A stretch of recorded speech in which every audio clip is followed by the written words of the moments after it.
The advertisement was everywhere. Sleek, black, obsidian surface. It was impossible to ignore. The smart mirror promised more than just a reflection. It was a revolution in personal technology. The tagline was simple yet compelling. Reflect, be better. It was a call to action, a promise of a better you, right there in your bathroom. Reflect, it whispered, be better.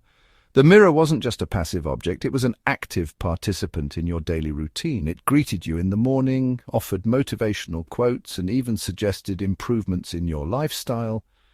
It was like having a life coach, a personal trainer, and a best friend all rolled into one. It was the must-have tech, the smart mirror, a portal to self-improvement. Everyone wanted one. Who wouldn't? It was the epitome of modern living, a symbol of status and sophistication.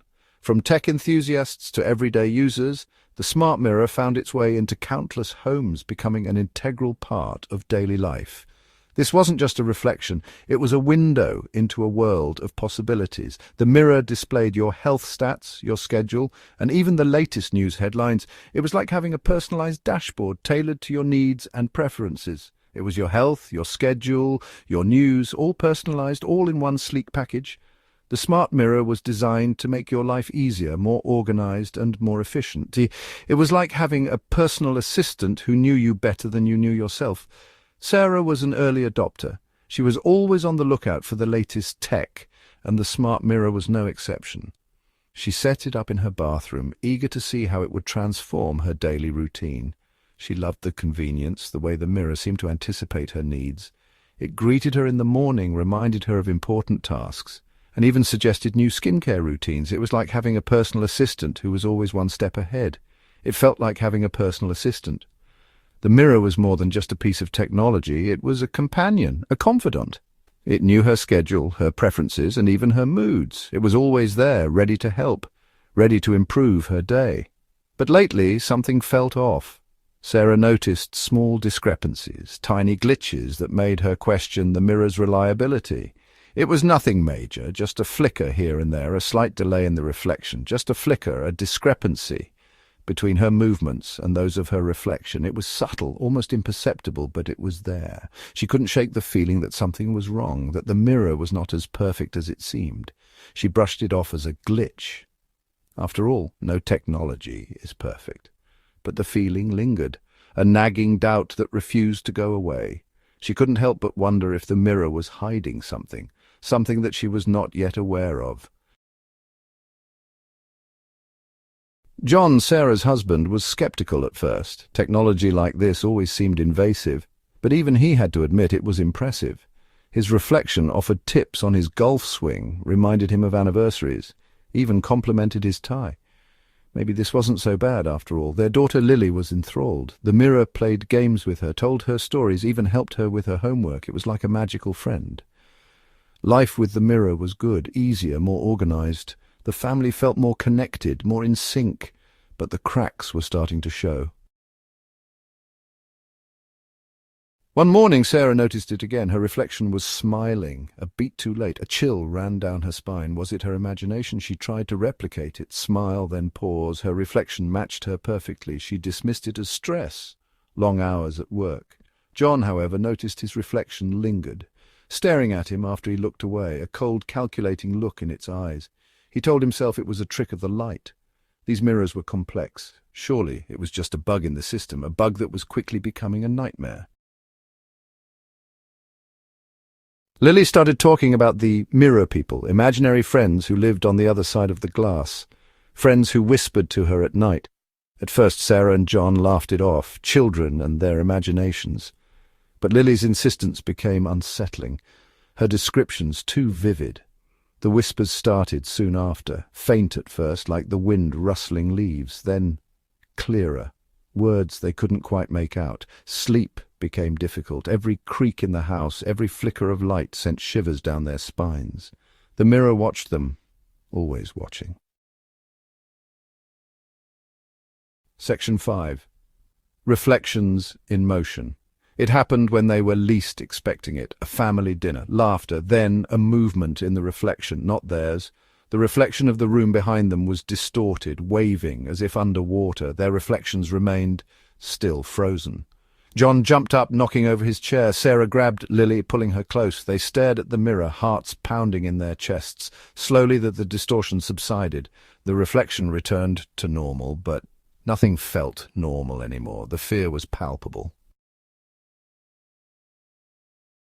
That night, sleep was impossible. Every time they closed their eyes, they saw the distorted reflection, felt the unseen presence. John went downstairs for a glass of water. He caught his reflection in the hall mirror. It was gone, replaced by a swirling vortex of darkness. He spun around, heart hammering. Nothing, just the empty hallway. He was losing his mind. They all were. He looked back at the mirror. His reflection was back, watching him. A knowing smirk played on its lips. It was no longer his reflection. Sarah found John staring at his reflection, muttering to himself. She touched his arm. His eyes were wide, filled with a mix of fear and confusion. It was as if he was seeing something in the mirror that wasn't there, something only he could perceive. Sarah's heart raced as she tried to understand what was happening. She had never seen John like this before. He was always the strong one, the rational one. But now, he seemed lost, trapped in his own mind. He flinched, as if startled by a ghost. His body jerked violently, and he turned to face her, his eyes wild. "Did you see it?" he asked, his voice trembling. Sarah shook her head, her brow furrowed in concern. "See what, John? There's nothing there." But John wasn't convinced. He kept glancing back at the mirror, his face pale and drawn. "We need to go," he whispered, his voice hoarse. "We need to leave this place, Sarah. Now!"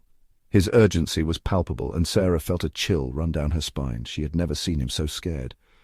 "Why, John, what's going on?" she asked. But he just shook his head, unable to explain. "We need to get out of this house. Now!" He grabbed her hand, pulling her towards the stairs. They rushed through the house, their footsteps echoing in the empty halls. Sarah's mind was racing, trying to piece together what was happening. She had so many questions, but there was no time to ask them. He grabbed her hand, pulling her towards Lily's room. Lily's bed was empty. Panic surged through Sarah as she realized their daughter was missing. "Where's Lily?" she cried, but John didn't answer. He was focused on something else, something in the room. The mirror on her wall, the one they thought was just a toy, glowed with an eerie light. It cast strange shadows around the room, making everything look distorted and unreal. Sarah felt a sense of dread wash over her. This was no ordinary mirror. A high-pitched whine filled the air. It was a sound that seemed to pierce through their very souls, making them wince in pain. Sarah covered her ears, trying to block it out, but it was no use. The sound was everywhere, surrounding them, suffocating them. Lily stood in front of the mirror, her hand reaching out. She seemed entranced, her eyes fixed on her reflection. Sarah's heart ached as she watched her daughter, knowing she had to do something to save her. "Lily, no!" she shouted, but the girl didn't seem to hear her. Her reflection beckoned her closer. It was a twisted version of Lily, with a sinister smile and eyes that seemed to glow with an unnatural light. Sarah felt a surge of fear and anger. She couldn't let this happen. She had to protect her daughter. A single word escaped Lily's lips. "Mama!" It was a plea, a cry for help, but it wasn't directed at Sarah. It was directed at the reflection. Sarah's heart broke as she realized her daughter was being drawn into the mirror's dark influence, but it wasn't her voice. It was a voice that was cold and hollow, devoid of any warmth or love. It sent chills down Sarah's spine. She knew she had to act fast. She had to save Lily from whatever dark force was trying to take her. With a determined look, she stepped forward, ready to face whatever lay ahead. John lunged for Lily, but something held him back. An invisible force, like a wall of air, stopped him in his tracks. He pushed and struggled, but it was as if the very air had solidified around him, forming an unyielding barrier. His muscles strained, his face contorted with effort, but he couldn't break through. It was as if the mirror itself had come alive, protecting its secrets with an unseen hand. He slammed against the wall, pain searing through his shoulder. The impact was brutal, knocking the wind out of him. He gasped, clutching his shoulder, feeling the sharp sting of what might be a dislocation. The wall felt cold and unyielding, a stark contrast to the warmth of his desperation. He tried to stand, but his legs wobbled, the pain radiating through his body like a wildfire. Sarah watched in horror as Lily's reflection stepped out of the mirror. Her eyes widened, her breath caught in her throat. It was like watching a nightmare unfold in slow motion. The reflection moved with an eerie grace, its eyes locked onto Sarah's with a cold, calculating gaze. It was as if the mirror had birthed a doppelganger, a twisted version of her daughter, identical to her daughter except for the eyes. Those eyes were different, devoid of the warmth and innocence that Lily's held. They were cold, empty, like two black holes sucking in all the light. The reflection's gaze was piercing, almost predatory, sending chills down Sarah's spine. It was a stark reminder that this was not her daughter, but something far more sinister, cold, empty, devoid of life. Those eyes seemed to hold a universe of darkness within them. They were like windows to a soulless void, reflecting nothing but an abyss. Sarah felt a shiver run down her spine as she met that gaze, a primal fear gripping her heart. It was as if the reflection could see right through her, into the deepest, darkest corners of her soul. "Let her go!" Sarah screamed, her voice raw with terror. "She's just a child! Leave her alone!" Her words echoed in the room, filled with desperation and fear. She could feel her heart pounding in her chest, each beat a painful reminder of her helplessness. She wanted to rush forward, to pull Lily away from the mirror's grasp, but her feet felt like they were rooted to the ground. But her words were lost in the echoing whine of the mirror. The sound was otherworldly, a high-pitched whine that seemed to vibrate through the very air. It was as if the mirror was alive, responding to her pleas with a mocking resonance. The noise grew louder, drowning out her screams, filling the room with an oppressive, suffocating presence. Lily's reflection smiled, a chillingly familiar smile. It was a smile Sarah had seen countless times, but now it was twisted, sinister. The reflection's lips curled up in a way that was both familiar and alien, a grotesque parody of her daughter's innocent grin. It was a smile that promised nothing but malice, a silent declaration of its dark intentions. It was the same smile Sarah had seen on her own reflection. A smile that had once been a source of comfort now filled her with dread. She remembered the times she had looked in the mirror and seen that smile, never suspecting the darkness that lay behind it. Now it was a cruel reminder of the mirror's power, its ability to twist and corrupt even the most innocent of expressions. The mirror knew their fears, their desires, their secrets. It was a silent observer, a keeper of truths that were better left hidden. It had watched them, learned from them, and now it was using that knowledge against them. The mirror was no longer just a reflection of their world. It had become a gateway to their darkest nightmares, a portal to a reality where their deepest fears came to life. The room pulsed with energy. The air crackled. The mirror's whine intensified, becoming a deafening roar. John struggled to his feet. Lily's reflection reached out, its touch sending a jolt of pain through Sarah. She cried out, collapsing to the floor. She couldn't move.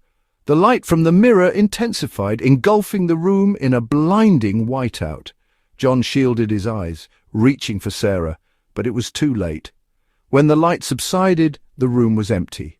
No Sarah, no Lily, just John, the shattered mirror, and an eerie silence that spoke volumes. They were gone.